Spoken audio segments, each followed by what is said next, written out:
we go. Yeah, I'm alive. Too bad, Chris. They're gonna be able to ask Set me up. questions. That's too bad. I'll hold So an yours. i7 processor is the best processor that you want to get for being a mobile real estate agent. Why? Because i7 is the Cadillac of processors for both Windows and Macintosh computers. It's the fastest processor out there on the market. If you want to get a laptop that's going to last for years and years and years, get an i7. I guarantee you that you'd have a laptop for at least 10 years. i7, and as far as the amount of RAM that you want in your computer, you want at least 16 gigabytes of RAM installed in your computer. So that way, when these updates come for Windows and for Macintosh, it's not going to make your computer slower and slower. Because, and especially happens with Mac users, when a new update comes out, which Mojave is on the horizon for being the latest operating system for Mac. So when Mojave comes out, you want to make sure that your Mac has enough memory to run Mojave, because what they'll do, and this gets back to the Beth Franklin tactics, I think you're calling these tech companies and telling them what to do, right? What'll happen is that they won't tell you, well, we've updated the level of computer that you need to run Mojave or Windows 10. They'll just make you download it, and then next thing you know, your device is running slow. But if you have enough power in your computer, then you will always be able to get the latest updates that come down the pike, and that means that you can keep your computer for a lot longer instead of doing what Beth Franklin does, which is Buy a new one. buy a new one. Buy a new one. So obviously, technology lets you work anywhere. You can work here, you can work at home, you can work at Starbucks, you can work at the local library. The great thing about our modern technology is Wi-Fi. Wi-Fi is awesome, right? It is, except hackers realize that more people are working mobile. So as agents, you've got to do specific things to make sure that you're keeping your technology safe when you're working in mobile spaces. So let's talk about number one, which we'll talk about Dropbox and Google Drive and all that other stuff. So before you even consider working remotely, you need to have a backup plan in place to make sure that your data is going to be safe. And there's many ways that you can do that. Number one, you can use an external hard drive. You guys have externals, I take it, right? Yeah. What brand do you have? Come on! Sorry. Come on, you're supposed to know this stuff. How big is it? I think it's a terabyte anyway. Ooh, okay. You get a little brownie point for that, right? External hard drive is one of the basic tools that you can use to back up your data. It's easy. You just go to Walmart or Best Buy, you buy Seagate, you buy Western Digital, stick it into your computer, and it will automatically back up your information, right? Wrong. Oh. It will, but the challenge is that you have to remember to stick that external hard drive into your computer. And if you're working on contracts, if you're working with buyers and sellers, are you going to be able to have that time when you turn on your laptop, open up your smartphone? Are you going to stick that device in to back up? Chances are that's not going to happen. I've seen Chris many times at Starbucks, and I've never seen him pull out his external hard drive and back up his stuff. You don't have time, right? No. You meet people, you're like, man, so I mean, it's a good idea, and you can use it for backup. And the great thing about external drives is that you've got backup software built into both Windows computers and Macintosh computers. But the idea is that you've got to be able to plug that external hard drive into your computer in order for it to back up. I can't tell you how many places I've been where I've been to residences and businesses and the external hard drive sticking in the desk drawer. Not really doing you any good if it's not backing up, right? Right. Next thing you can use is a network access storage device, or a NAS. A NAS is basically a group of hard drives, as you can kind of see here. There's 4 hard drives installed in this MyCloud backup service. And so the hard drives offer 2 things. Number one, if you have a NAS or network access storage device in your home office or in your home, you can have redundancy. So if one of those hard drives fails, then the other one is still doing its thing. But the challenge is hard drives can all fail at once. So you have to sometimes get a backup for your NAS. Now, many people will use this to store a large amount of photos, or they'll use this in lieu of a server. But the great thing about a network access storage device is that it can be accessed from the cloud. So if you were worried about the cloud, or if you were one of those paranoid people that's like, I don't want that stuff on the cloud, you can get one of these Western Digital MyCloud devices and create your own personal cloud and store your stuff up there. Now the challenge is network access storage devices aren't cheap. They start around 200, 250 and it depends on how much storage you get with each device. But cloud backup is one of the great ways that you can make sure that your data is safe, and that way you always have a backup copy of your stuff. And so you can configure your Windows computer or your Macintosh computer to automatically back up your stuff to a network access storage device, and you just pay the one-time fee of getting the drive. You don't have to pay a service to one of the other cloud backup companies, and you can make sure your information is safe and secure. And in lieu of using Dropbox or Google Drive, you can use MyCloud, and it's all in your personal cloud. So, but the utilities that can back up on a Windows computer is Windows File History, which is built into all Windows 10 computers. Where are my Windows users at again? Well, you don't have, what do you got, Linux? Nah, I rock with the. Oh, that's right. Oh, I forgot Mr. iOS. I don't care. Okay, nothing wrong with that. I've got a solution for you too. But all Windows computers has file history in it, and you can set it up to back up to a network access storage device or an external hard drive. So with Windows File History, once you turn it on, it'll automatically back up your information. Now, Chris, you should know what the next Macintosh backup is. The iCloud? No. What? I turned it on your computer like it was a year ago. Oh yeah, what, Time Capsule? Is that what it's called? Oh, Time Machine. There we go. Time Machine, yeah. Time Machine. Macintosh users, Time Machine is the backup program, and it's far superior than the Windows File History.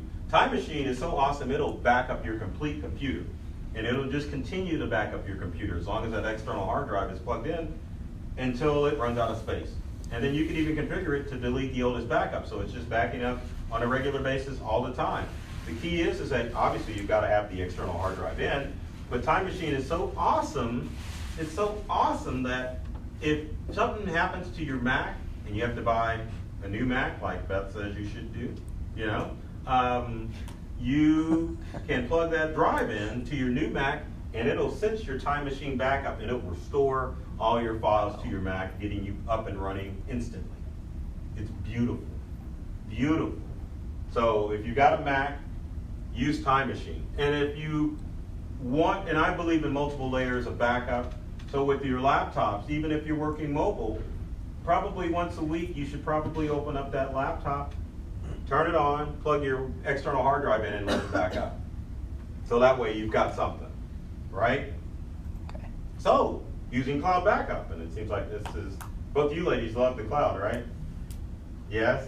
Yeah. Yes, and I back up my desktop at home on Carbonite. Oh, that's the next slide. So here's the challenge with, here's the challenge. There's two types of cloud backup. Well, there's only one type of cloud backup, but there's two types of cloud services. There's cloud syncing services such as Dropbox, OneDrive, and Google Drive. And then there's cloud backup services like Carbonite, Backblaze, and iDrive.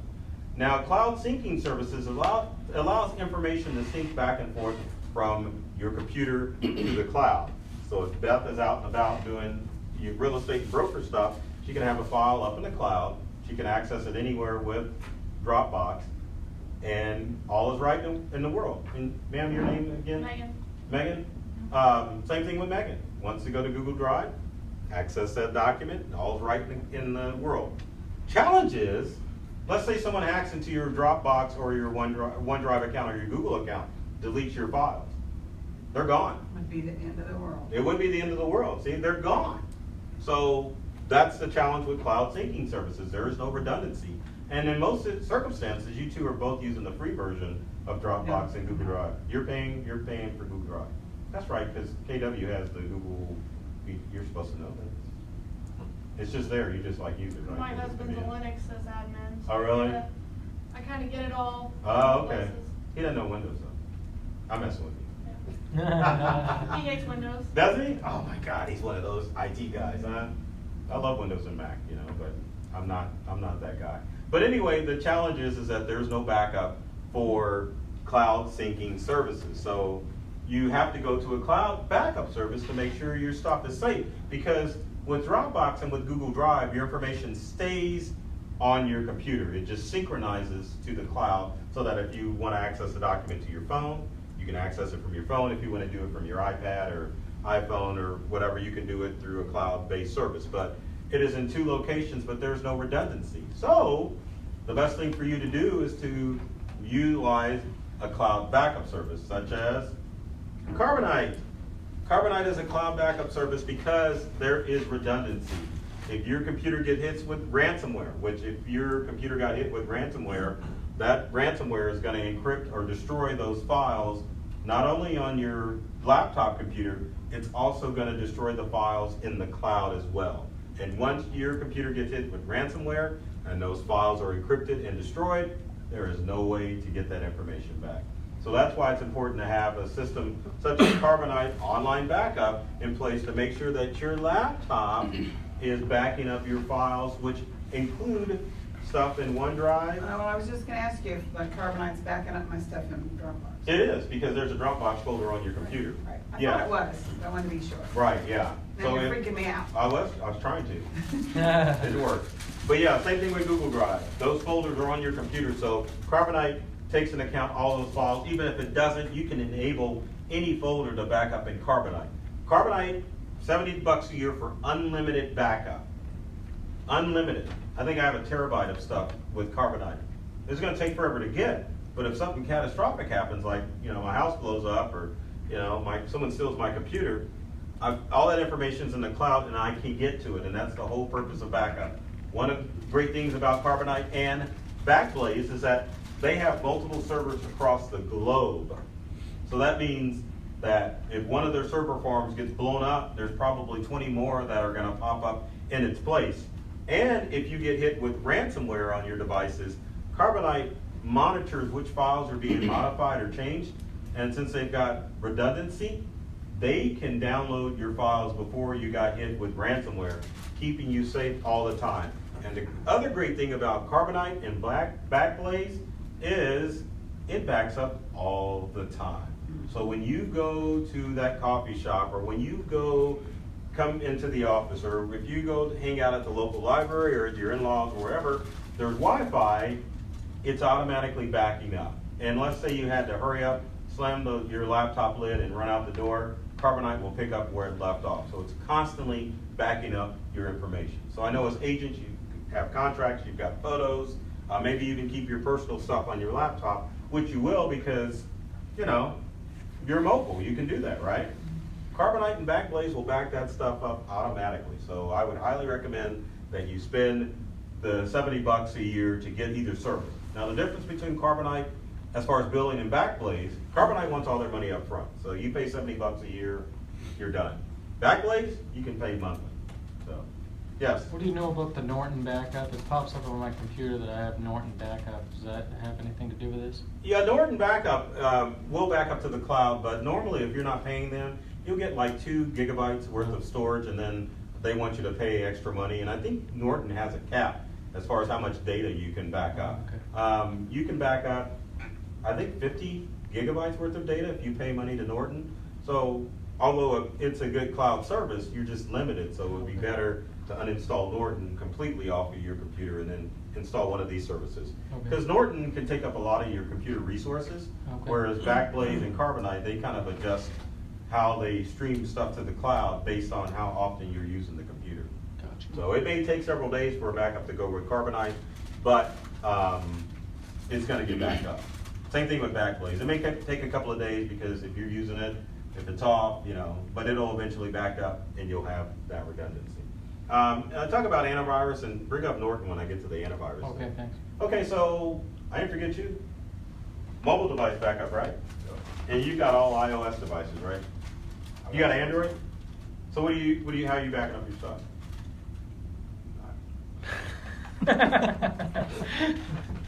Is that the case with everyone in here? No one's backing up? No. You back up or no? No? Yes? Oh, you thought you were, but, oh no, your husband's got some Linux. Well, we have an internal one at home, and then Oh, look at that. I have drives that I do on the go, and then when I get home, anything that I used elsewhere, I can back up at home. And you're kind of sort of, Just the back now. okay, yeah, all right. But for mobile devices, it's really easy. So if you got an Android device, all you have to do is turn on backup. It'll back up to Google Drive automatically. You just go into settings and hit backup. And Google Photos is already on your phone. So if you turn on Google Photos, you get unlimited backup. Same thing with iOS devices. iOS devices can use iCloud, but you know iCloud's got that 5 gigabyte limit, right? Yeah. Start getting the messages saying, hey, you're out of iCloud space. Now, if you want to keep your apps on your iPhone backed up, you can utilize the 5 gigabytes of iCloud. You can go in and modify it and tell iCloud what to back up. So I'll normally modify iCloud and say, well, I only want you to back up apps. So if I get a new phone, I can easily install my apps again. As far as That's data nice. is concerned, for both Android and iPhone users, download Google Photos. It is an awesome app that you can download. How many? One? No one knows about Google Photos. Do you know about Google Photos? Yep. Oh, you'll back up photos, but you won't back up your phone. That's unfortunate. Mine automatically go to my Dropbox account, which is why I love Dropbox. I know, but you gotta back up Dropbox. Well, Carbonite. All right, Carbonite, okay, as long as you got it, yeah. Man, All right, getting yeah. there. All right. So Google Photos is an app that will back up all the photos on your Android device and your iOS device. And it's unlimited backup. Wow. Yeah, and all you need is a Gmail account. And I think, most KW, don't you? Yeah, so if you've got a KW, Google somehow. yeah, exactly. They're all tied with Google. All you have to do is log in with your KW credentials and you've got access to Google Photos. You put The it only on your problem phone. with Google Photos is you get unlimited for standard quality.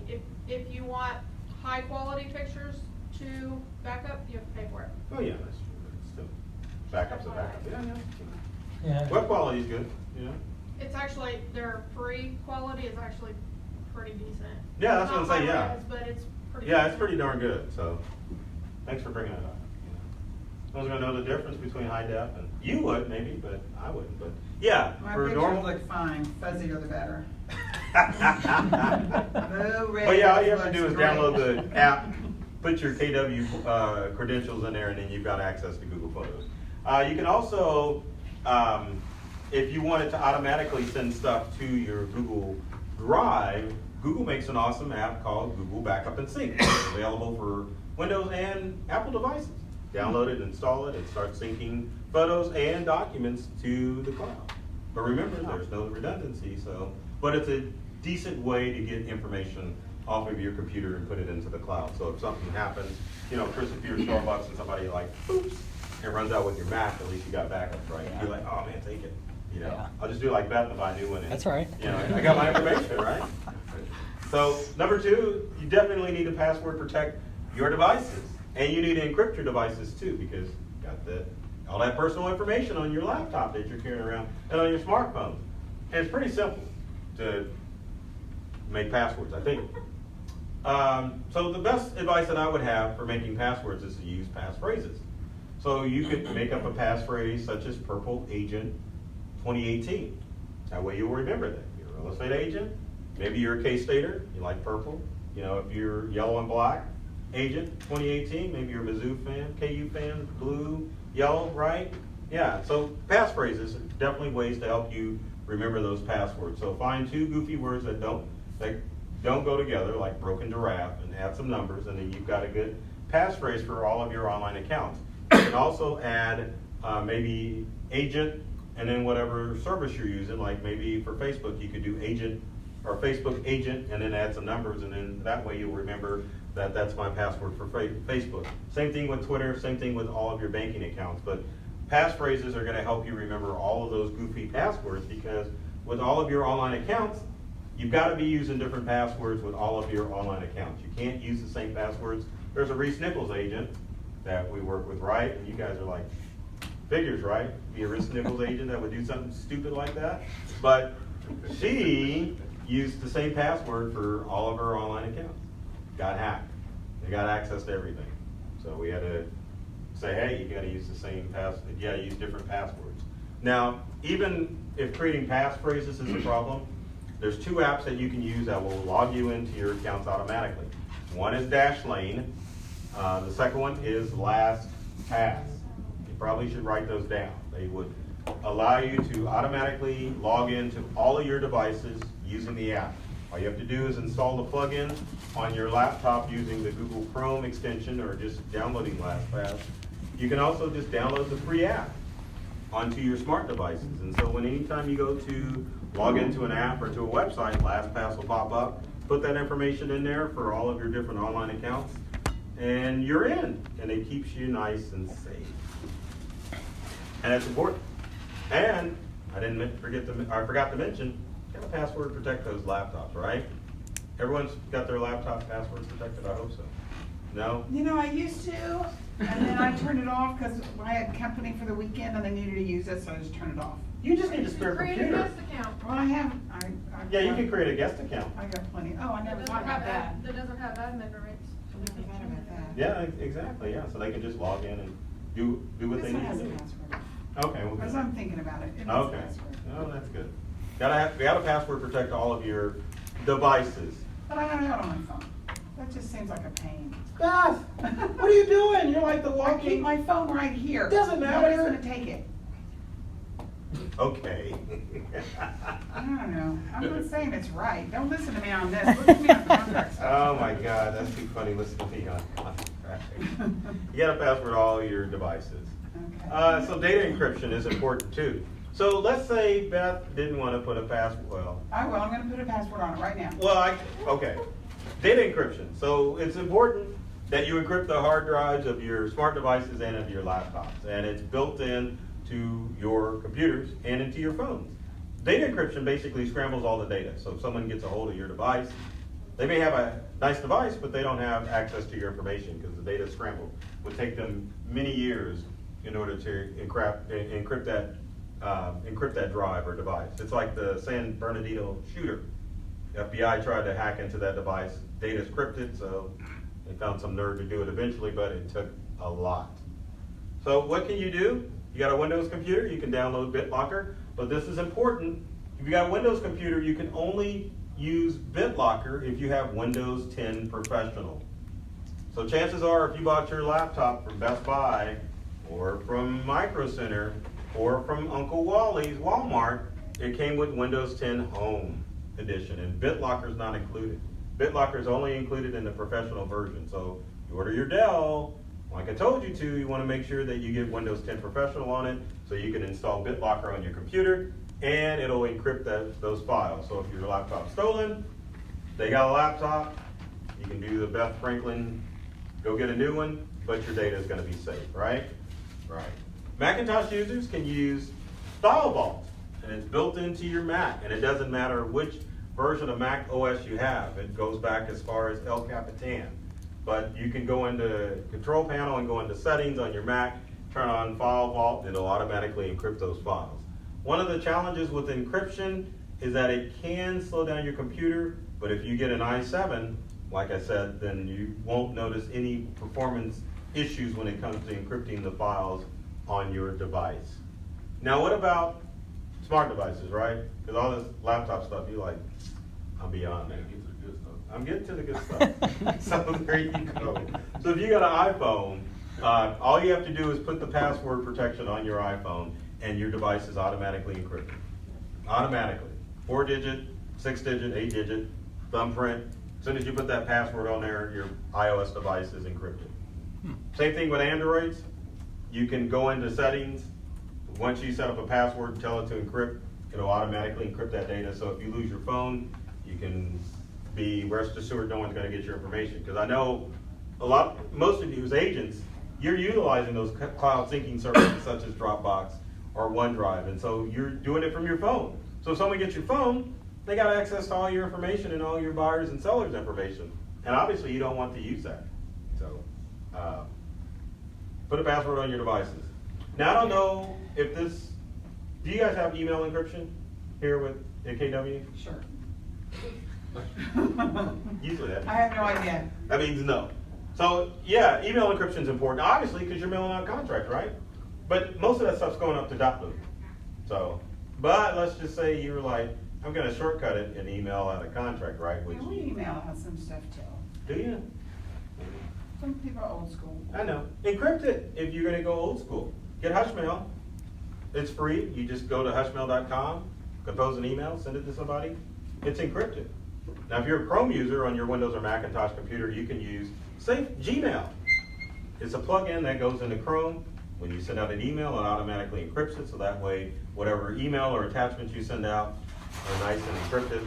And then Nlock, which is another app that you, or Windows program that you can install, or a Macintosh program, you can install. It'll automatically encrypt your email too.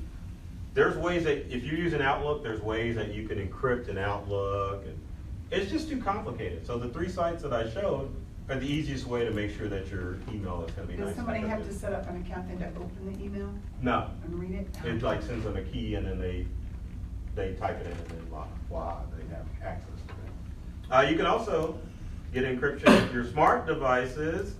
So in iOS, it's built in.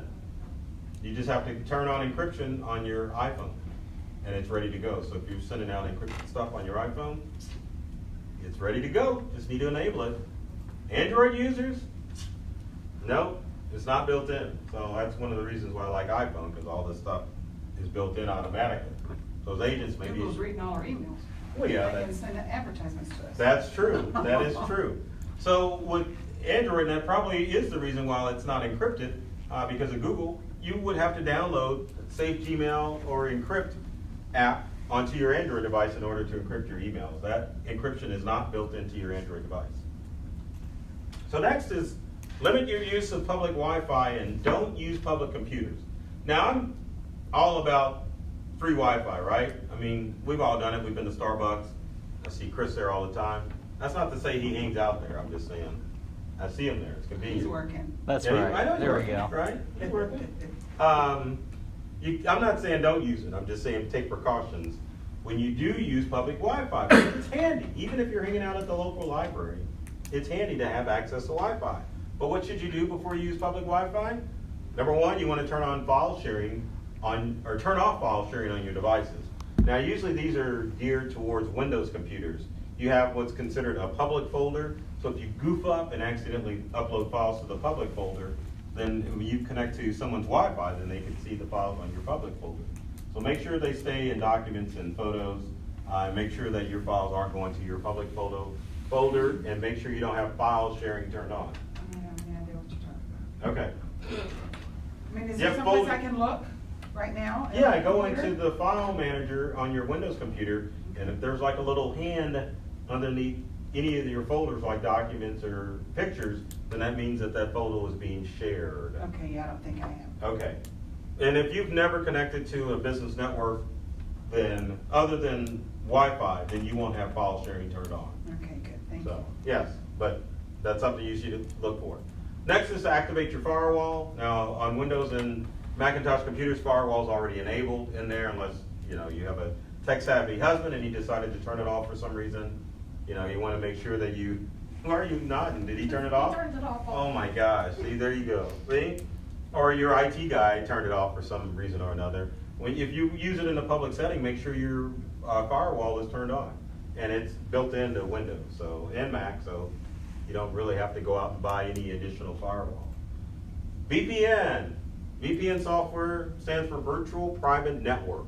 When you're on public Wi-Fi, that means you can connect to the public Wi-Fi. So Chris, next time you're at Starbucks and you're looking at some sensitive stuff, enable that VPN, so that way you can connect and take advantage of that public Wi-Fi, but the VPN or the Virtual Private Network creates a private tunnel so that people looking into whatever you're surfing at on the internet or whatever you're doing on your computer that requires the internet is nice and safe and secure, and you have a direct connection so no one can see what you're doing. It encrypts that data, makes it unreadable from outside sources, and then you can surf on the internet. One of the best VPNs that you can get for both mobile devices and for computers is an app called TunnelBear. TunnelBear is a VPN, you pay a monthly fee for it, but if you turn on TunnelBear when you're out and about, your data is encrypted. So you can use any Wi-Fi network out there.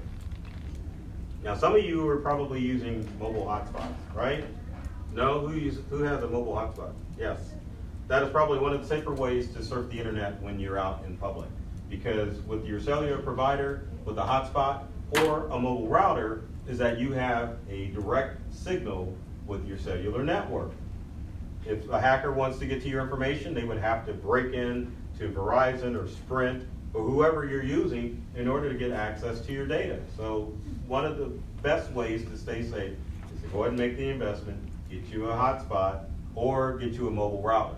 The difference between the two, mobile hotspot can do up to maybe 8 devices. You can hook up a tablet or your phone, or use your phone as a hotspot and connect up to 8 devices.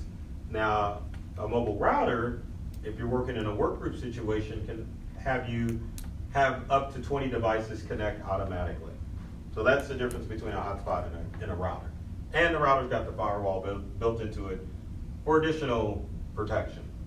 So, but hotspots aren't cheap, and people don't want to get them because signing up for the service doesn't get you.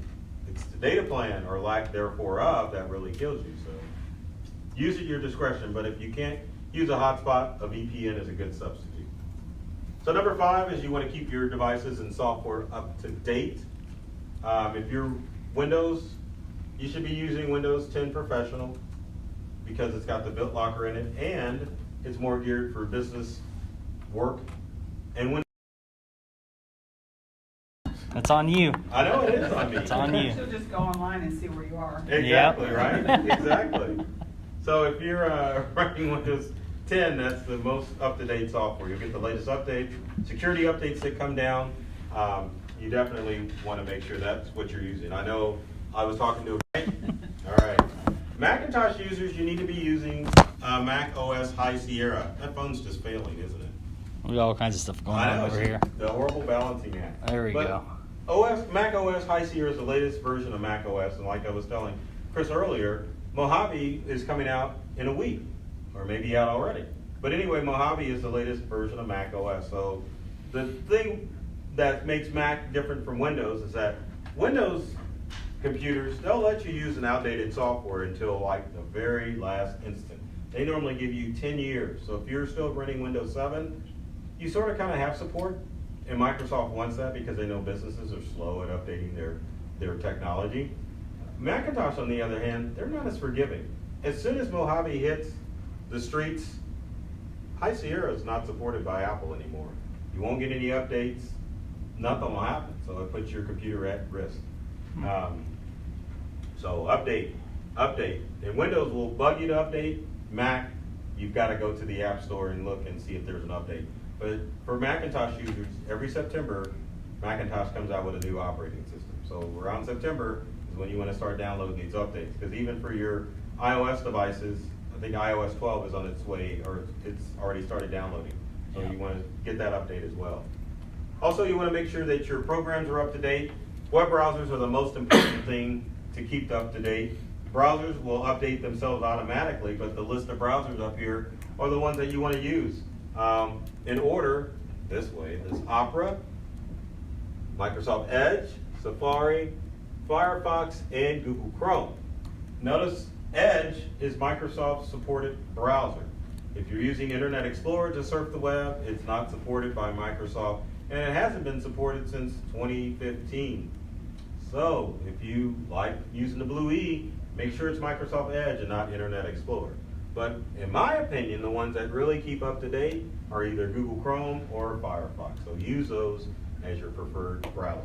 Now, as far as the rest of your programs, Chris, you're probably using Pages, Numbers, and Keynote for typing documents, right? Yep. You obviously Yep. want to make sure those are up to date. If you're using Microsoft products, if you're a mobile user, it's best just to go ahead and break down and get Microsoft Office 365. Several reasons. Number one, you'll always have the most up-to-date version of Microsoft Office, as long as you pay the subscription. Number two, when you upgrade to Office 365, you automatically get the 1 terabyte version of OneDrive, which can come handy not as a backup, but if you have a lot of documents that you want to store up in the cloud and have access to all the time, such as photos that you've taken, video of homes that you've done, even contracts, they can all stay up in OneDrive, and it just gives you a lot of space to keep that information so that you can have access to it anywhere. And I think, Chris, aren't you the only Photoshop user in here? Anyone else using Photoshop? I have a photographer now, so I haven't messed with that in a while. Oh, geez. Yeah. Yep. Mr. Big Time, he's like, I got Just photographer. I don't deal with saves that time. anymore. Yeah, Saves it time. does, because it's a lot of work. Yeah. But if you're using Adobe, for anything, like if you're editing photos, you're better off signing up for the Creative Cloud, because it automatically will make sure you've got the latest version of Adobe. So, also, you want to keep your smartphones and tablets up to date. We just talked about iOS 12, which is coming out. So when it comes out, you want to download it. I always get confused with the Android. Is it Oreo? That's the latest version of Android. I'm an iPhone user, so I don't know. No, it's, I knew somebody would know. hold on. Oh, see? Get that information out there so that we'll know about it.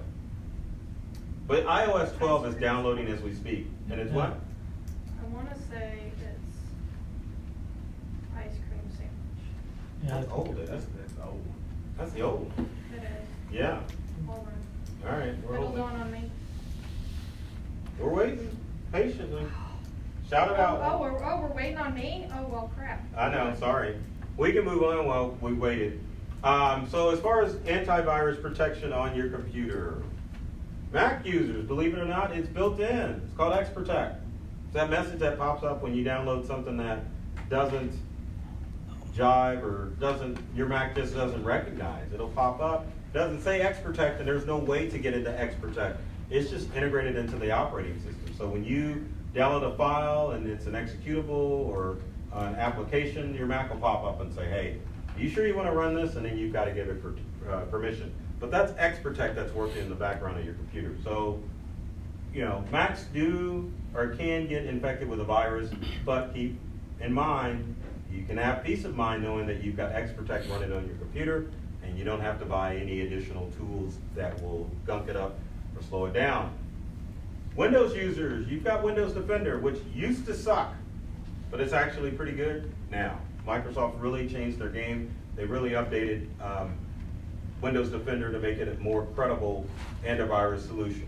Built into your operating system, so if you're running Avast, McAfee, or Kaspersky, or any other programs, you can definitely take those programs off because they will slow your computer down and utilize Windows Defender. Built in, runs in the background. It does have a control panel where you can look at and see the state of your system, but it's a good solution to have to make sure that your Windows computers are safe and protected. Now, It is Oreo. the IT guys right. Oreo. So make sure you got Oreo in your iOS, or not iOS, your Android device.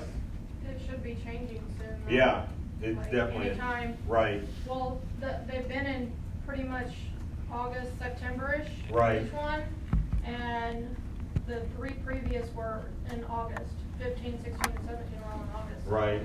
I'm surprised there's So- not a new one out yet. I'm sure there is. Android just makes it hard to find.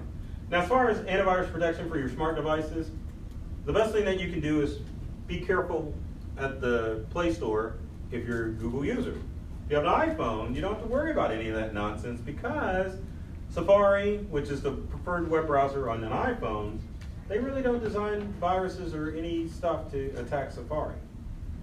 As far as the App Store for iOS devices, you don't have to worry about that either because Apple is always using a fine-tooth comb to go through the App Store to make sure that there's no malicious apps uploaded to your iOS device.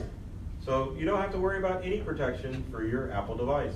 Android users, they make a ton of programs on there that can just louse it up, but the best form of protection for Android users, number one, don't click on goofy links that you see. Don't let curiosity get the best of you.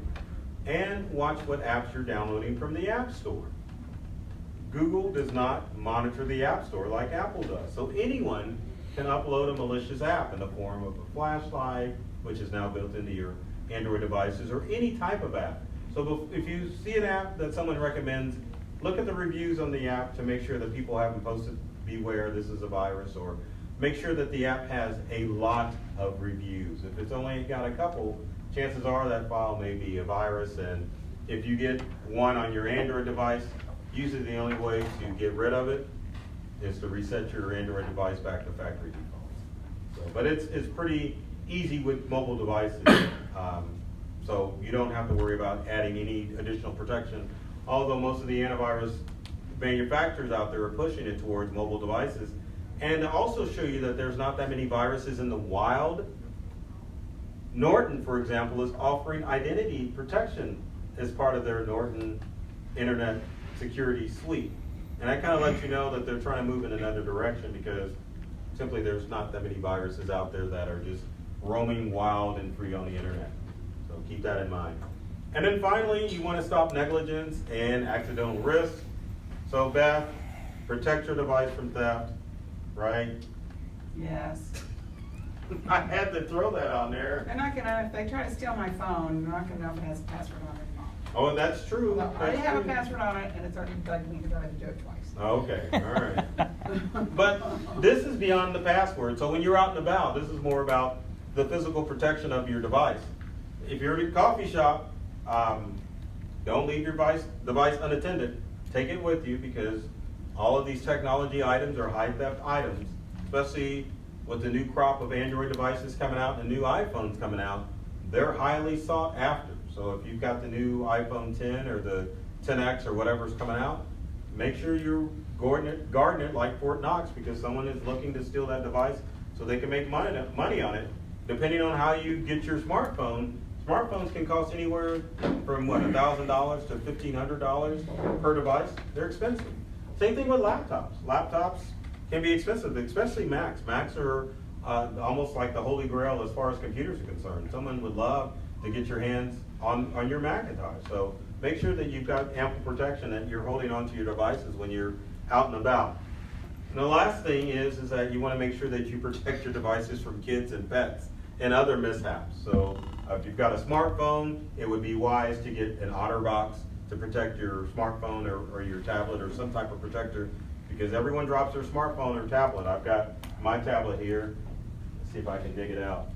I'm embarrassed. My phone's also testament too, if you look at it. But yeah, my iPad got dropped, and see, I put that piece of electrical tape on it to kind of hide it. So it happens. It was in the bag. So you're telling us to get cases, but. Yeah, he does not have a case on his phone. I was waiting to share that. Oh, I'm not clumsy. Yeah. Okay. My bag fell out. Gotcha. That's the only reason the iPad got broke. The bag fell over and rolled down some steps, and it got cracked.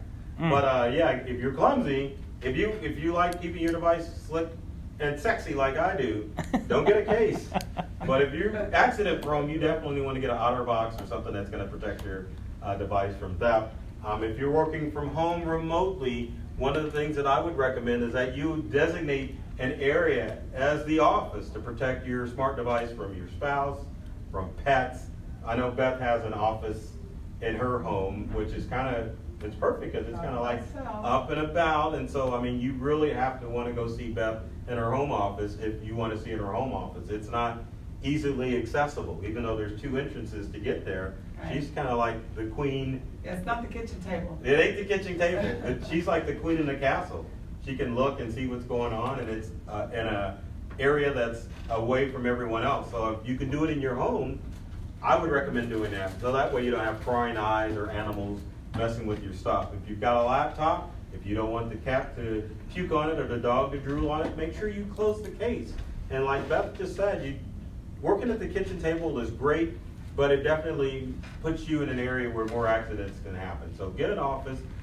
Even if you have to with your smart devices, keep them in your car. I mean, if you've got a garage, or if your trunk or SUV stays fairly cool, just keep your devices in the car, so that way you don't have mishaps happen from the kids or from pets or any other devices. And one other thing is, keep your kids off of your devices.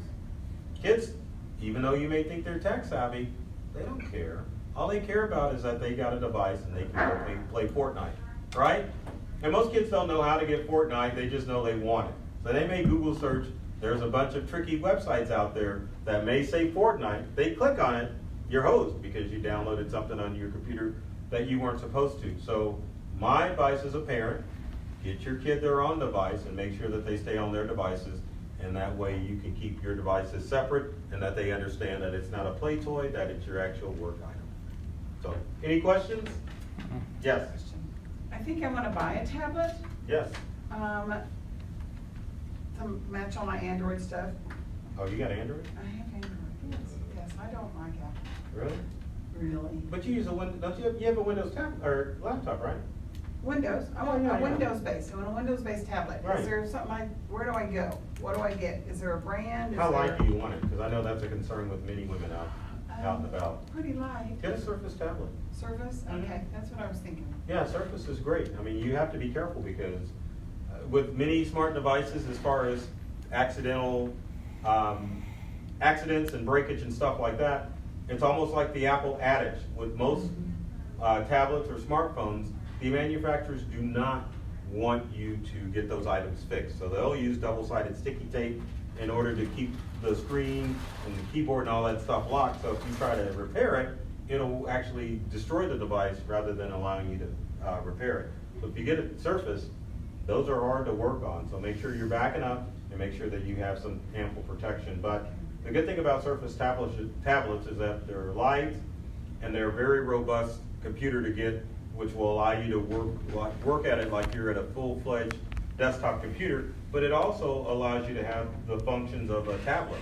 So you can port it, you can use the tablet mode, you can use desktop mode, a very versatile laptop to get. So I think that's what you should get. This one's pretty small, I like them small, and this one has the features of a tablet, but I really want a tablet. Right. Do you want an actual like a Windows tablet or an Android? I But- have no idea, I just want but you something, use- we can do everything on our phone now, but I can't read the darn thing. Right, exactly. So I need something between the phone and the laptop. Well, I mean, the best thing to do would be to try it out because, so go to the Microsoft Store, go to Best Buy, sit down or stand in front of a Surface and see if you can actually use it. Then that way you can decide which device is gonna be best for you. Okay, super, thank you. Yeah. You leaving? Yeah, You leaving slide my out. phone? It's over there. Oh, isn't that your? Yeah, without a over case there? on it. Is that yours? Is Yeah. that Doug? That Without a the case drinking on it. container says. Oh, okay, I got you. All right. Thank you. No problem, Bye. Chris. Good seeing you. Any other questions? No? I guess I covered it all, so, yeah. Good information. Thank you. All right, so I guess we need to give away this office jet printer, so cards, let's, a bowl and some cards so that we can draw it. Grab my phone real quick. I got one.